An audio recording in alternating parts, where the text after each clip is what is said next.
आपण ज्यांना कळते ते नम्र होतात, नमस्कार करतात.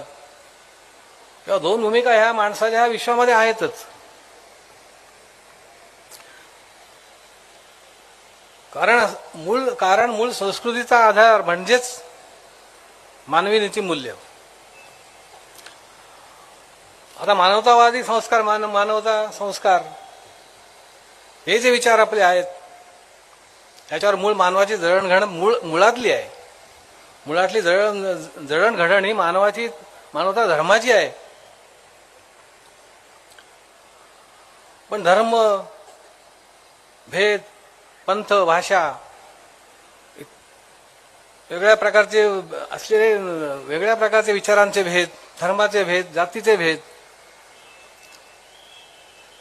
आपापल्या स्वार्थ मतलबापोटी तयार झालेल्या समाजरचना त्याप्रमाणे विभागल्या. त्यातून समाजामध्ये संघर्षाची बिरे रोवली गेली. ही वस्तुस्थिती सांगतोय मी आज. आपण इतरांपेक्षा श्रेष्ठ ही भूमिका प्रत्येकाच्या अंतरात तयार झाली. या अशा भूमिकेमध्ये आपला देश असताना महाराष्ट्रामध्ये संत निर्माण झाले, संत जन्माला आले.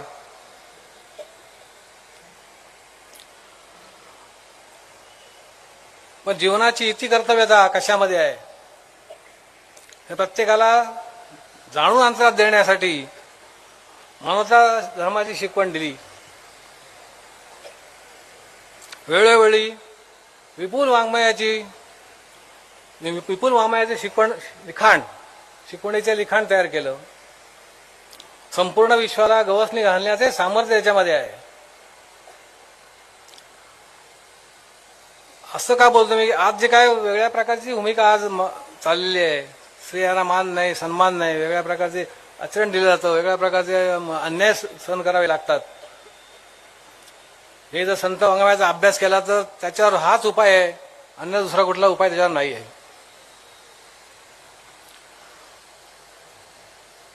आता प्रत्यक्ष बघायला मला मान सन्मान देण्याची जरूर नाही.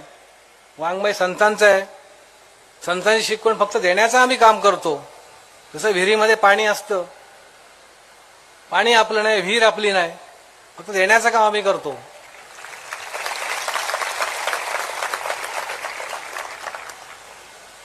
त्यामुळे संत वाङ्मयाची शेकडो वर्षापूर्वीपासून शिकवण आज आहे. संत मनुष्याचे अंतःकरणातले अज्ञानाचे विचार जे आहेत ते माणसाला अंतरात जाणीव देऊन घालवतात. आता अंतःकरण म्हणजे काय हेच जर माणसाला माहिती नसेल तर माणूस काय घेणार? कान आहे दिसतोय, डोळे आहेत दिसतोय, नाक आहे, तोंड आहे दिसतो, सगळे हे अवयव दिसतात. कान आहे ऐकायला माहिती आहे, डोळे आहेत डोळ्याने बघतो, नाक आहे श्वास घेतो, कानाने ऐकतो, तोंडाने बोलतो, माहिती आहे. पण अंतःकरण पंचक जे आहे हे कोणालाच माहीत नसतं. असं माहीत असेल, नावं माहीत असतात, पण काय आहे हे माहीत नसतं. तर अंतःकरण पंचक आता कशी आहेत? उद्या आपल्या देहामध्ये 5 पंचक आहेत. एक अंतःकरण पंचक पहिलं, प्राण पंचक, ज्ञानेंद्रिय पंचक, कर्मेंद्रिय पंचक आणि विषय पंचक. आता अंतःकरण पंचक म्हणजे काय? त्याच्यामध्ये मन, बुद्धी, चित्त, अहंकार.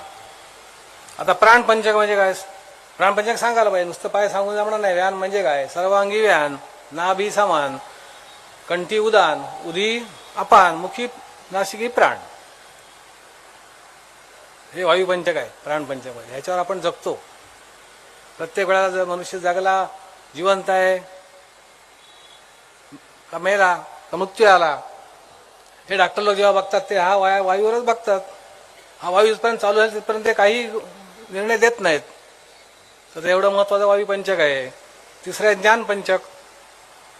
मग त्याला स्तोत्र, जिव्हा जो तुम्ही ऐकणे, जिव्हा, चक्षु, त्वचा आणि नाक,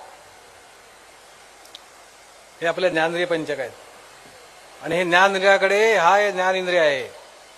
हे आपला ज्ञानेंद्रिय अतिशय महत्वाचं आहे. त्याच्यावर माणसाची ओळख, सगळ्या माणसाचं कर्तृत्व ह्याच्यावर दिलेलं आहे. आणि ह्याच्यावर सगळी बाकीची यंत्रणा चालते देहाची. त्याच्यामध्ये कर्म इंद्रिय आहेत. वाचा, हात, पाय, शिश्नगुद हे भाग जे आहेत हे कर्मेंद्रियाचे आहेत आणि हे ज्ञानेंद्रियावरच चालतात. ज्ञानेंद्रिय कशा चालतात ते नंतर सांगणार आहे मी. दुसरे विषय पंचक आहेत. शब्द, स्पर्श, रूप, रसगंध हे 5 भाग आहेत, हे विषय पंचकाचे आहेत. आता मूळ अंतःकरण पंचकावर म्हणजे अंतःकरण पंचकावर बाकी इंद्रिय अवलंबून आहेत. हे आपल्या इंद्रियाची सगळी तयार केली, रचना केली, जी भूमिका जी त्यावेळेला केलेली आहे जन्माला येताना ती आहे. आता माणसाला 4 भाषा माहिती आहेत का? तोंडाने बोलतो ती वैखरी एकच माहिती आहे. पण परा, पश्चंती, मध्यमा आणि वैखरी हे 4 भाषा माणसाच्या आहेत. आता वैखरी जी आहे ही वैखरी आपण बोलताना दिसते.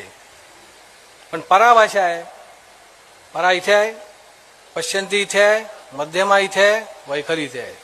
ह्या 4 भाषा माणसाला माहिती नाहीत. त्या 3 भाषा आहेत त्या मुक आहेत. मुक म्हणजे बाहेर बोलू शकत नाहीत. वैखरी बोलू शकते म्हणून समजतं.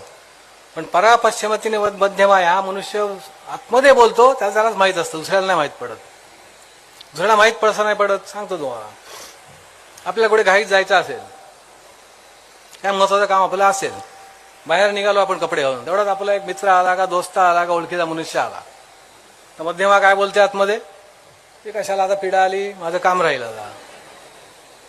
म्हणजे ह्या ज्या भाषा ज्या आहेत ह्या भाषा माणसाला प्रत्येकाला ज्याचा त्यालाच कळतात, पण दुसऱ्याला कळत नाहीत. पण जेव्हा प्रगट होतात तेव्हा कळतात. तशी वैखरी ही प्रगट होते, प्रगट झाल्यानंतर समजते. पण त्यात पहिली भाषा बघ कशी आहे, परा. आता सर्वांचा आपण वेळ घेत आहे, मी माफ करा कारण एक तर उशीर झालेला आहे, 2 वाजल्यापासून आपण बसलेले आहात, तरी मला राहवत नाही. त्यातल्या थोडक्यात मी सांगतोय. त्यात पहिली भाषा ही परा. आता नाभीपासून उन्मेष वृत्ती, परिभाषेची समर्थाने व्याख्या काय सांगितली बघा. नाभीपासून उन्मेष वृत्ती तोची जाणीजे पराश्रोती, ध्वनिरूप पश्यंती हृदयी असे. कसं दाखवलंय? नाभीपासून उन्मेष वृत्ती म्हणजे आपली जी नाभी जी आहे तिथे आपलं जन्मस्थान आपण म्हणतो. आईच्या उदरामध्ये आपल्याला तिथे जोडल्या, तिथे आपलं हवा, अन्न, पाणी सगळं तिथून पुरवलं आपल्याला.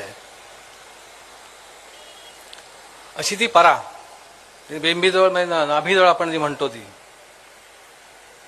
ती परा भाषा. मग परेमध्ये भूमिका पहिली तयार होते, भीती, संशय, चिंता पहिली तयार होते, नंतर वर येते. पण नाभीपासून उन्मेष वृत्ती आहे, पण उन्मेष वृत्ती माणसाला आधी नाही आहे. जे परेश असेल म्हणजे तिथे सद्गुण, सुविचार, सद्गुणाची भूमिका जर विचारांची असेल तर पराच्या बदले परेश होईल. तो पराच्या बदले परेशच पाहिजे.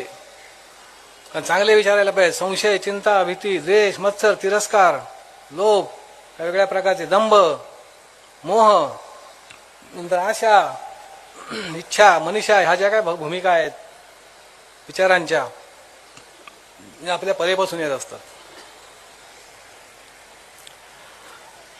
आता पराभूमिका ही प्रत्येकाने अभ्यासालाच पाहिजे. आता पण ती सहज समजणारी नाहीये. त्याला जर संत वाङ्मयाचा अभ्यास केला तर नक्की ह्या 4ही भाषा माणसाला अवगत होतील. आता दुसरी भाषा जी आहे, कंठापासून नाद झाला, त्याला मध्यमा वाचा बोलले आहे. इथे कंठाची जे नाद तयार होतो ह्या नादाला आपण मध्यमा म्हणून वाचा बोलले हो. आणि इथेच मनुष्य आतमध्ये बोलत असतो. इथे बोलून जर पुढे बोलायचं असेल, इच्छा झाली तर पुढे बोलतो तो. जर बोलण्यासारखं असेल तर. काही माणसं अशी असतात इथे ठेवतात, बोलत नाहीत. काय बोलून असतात झटकन बोलून मोकळे होतात, अशी पण आहेत. मध्यमा वाचा अशी आहे. आता ह्या मध्यमेचा उच्चार झाला की त्याला वैखरी म्हणतात. वैखरीची भूमिका जी आहे ही अशी आहे. 3 भाषा ज्याप्रमाणे बोलत असतील त्याप्रमाणे मग तो पुढच्या वैखरीच्या भाषा बोलत असतो. आता अंतःकरण हा भूमिका जी आहे ही याच्यामध्ये महत्वाची आहे. निर्विकल्प जे स्फुरण, उगेच असता आठवण, ते जाणावे अंतःकरणात जाणती कळा.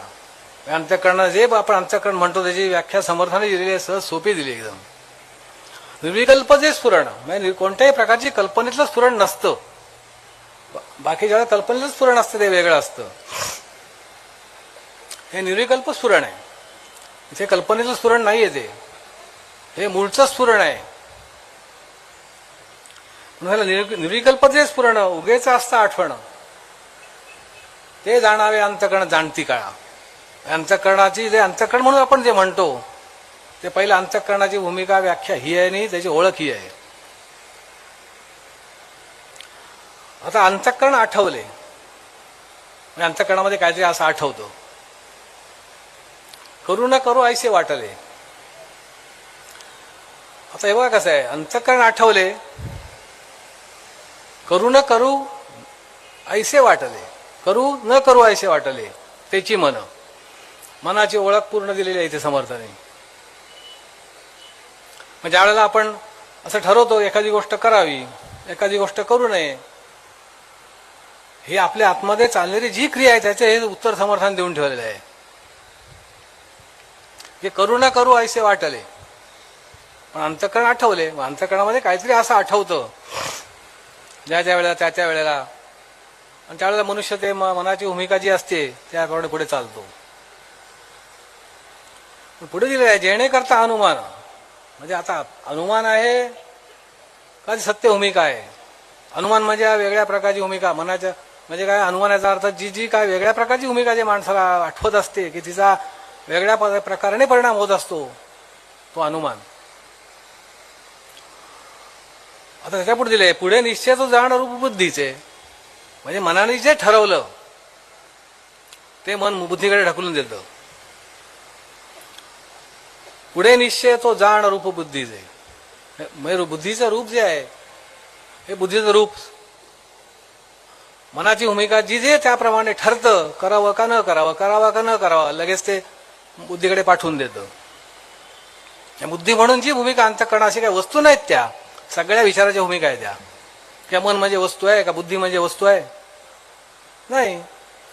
आता दिसतं काय आपल्याला, देह दिसतो, मेंदू काम करणार दिसतो, हे सगळे ठराव पास करतात मेंदूकडे पाठवून देतात. मेंदूकडे पाठवल्यानंतर पुढे इंद्रियाचं कार्य होत असतं त्याप्रमाणे. तसं बुद्धी ही जी आहे ही बुद्धी मन ज्याप्रमाणे संकल्प करील, ज्याप्रमाणे निश्चय करील त्याप्रमाणे बुद्धीला पाठवून देतं. आता पुढे दिले करीनाची अथवा न करी. करीनाची अथवा न करी म्हणजे करीन किंवा न करीन. केला निश्चयाची करी, निश्चय तो कायम करून ठेवतो. तेची बुद्धी अंतरी विवेके जाणावी. स्पष्ट दिले समर्थाने. विवेक बुद्धी तुमच्या अंतरी असेल तर बुद्धीची भूमिका तिथे अंतर्गत ज्ञात होईल, समजेल. त्याचा अशी समजणार नाही ती. आता पुढे दिले ज्या वस्तूचा निश्चय केला पुढे तेची चिंतू लागेला. चित्त बोलिया बोला यथार्थ मानावे. त्याला चित्त म्हणतात. चित्त आणि मन दोन्ही सारखेच आहेत. मनाची भूमिका एवढी अस्थिर माणसाची आहे की ते बोलायलाच पाहिजे. आता इथे जरी बसलो असलो तरी पण घरी जाऊन येऊ शकतो. काय गती आहे त्याची, कमी गती आहे. सहज जाऊन मनातल्या मनात येऊ शकतो. म्हणजे काय विचारांची भूमिका आपली मनाची आहे बघा. किती चंचल वृत्तीचे आपण आहोत. आणि ह्या मनाच्या चंचल वृत्तीला थांबवण्यासाठी त्याच्या पुढची गती असेल तर थांबवता येईल, आता अन्यथा थांबवता येणार नाही. म्हणून त्याला चित्ताची भूमिका सांगितली. आता मनाला, अंतःकरणाला, बुद्धीला आणि चित्ताला चालवणारा कोणतरी तिथे असेल. निश्चय एक तो काय वाईट असो अगर चांगला असो, करणारा अहंकार तिथे आहे. तो अहंकार पहिला तिथे कार्य करून टाकतो. कार्याचा अभिमान धरणे किंवा कार्याचा अभिमान करणे, हे कार्य अगत्य करणे, ऐसा कार्यास प्रवर्तणे तोची अहंकार. अहंकाराची भूमिका सहजगत्या दाखवली. अहंकार नसेल तर माणसाला हा पूर्वीचा जो आपल्या जन्माला येतो ना अहंकार दिलेला, हा प्रत्येकाला पाहिजे. तेव्हा आपलं कुठलंही उद्दिष्ट साध्य करायचं असेल आयुष्यामध्ये, आपल्या अहंकार नसेल तर होऊ शकत नाही. कोणाला डॉक्टर व्हायचं असेल, कोणाला वकील व्हायचं असेल, कोणाला सामाजिक कार्य करण्याचा कार्यकर्ता व्हायचा असेल, राजकारणी व्हायचं असेल, कोणाला PhD करून मोठ्या डॉक्टरेटकडे जायचं असेल, कोणत्याही उदंड विद्या प्राप्त करायची असेल, अहंकाराची भूमिका नसेल तर होऊ शकत नाही. आता निश्चय होतो की हे मी करणार. किती जरी अडचण आल्या, किती जरी वेगळ्या पद्धतीच्या अडचणी आल्या, अडथळे आले कसलेही, तरी मी हे करणार. ही भूमिका जी आहे ही अहंकाराची आहे. तो अहंकार आपल्या अंतःकरणामध्ये आहे, पण तो आपला अहंकार जर संत शिकवण नसेल तर कुठे जाईल, काय करील सांगता नाही येणार. त्यासाठी योग्य शिकवणीची भूमिका, दिशा ह्या अंतःकरण पंचकाला जर नाही मिळाली तर मनुष्य कोणत्याही प्रकारची भूमिका करत असतो आणि ते शेवट त्याचं आयुष्य जे आहे हे दुःखी होत असतं.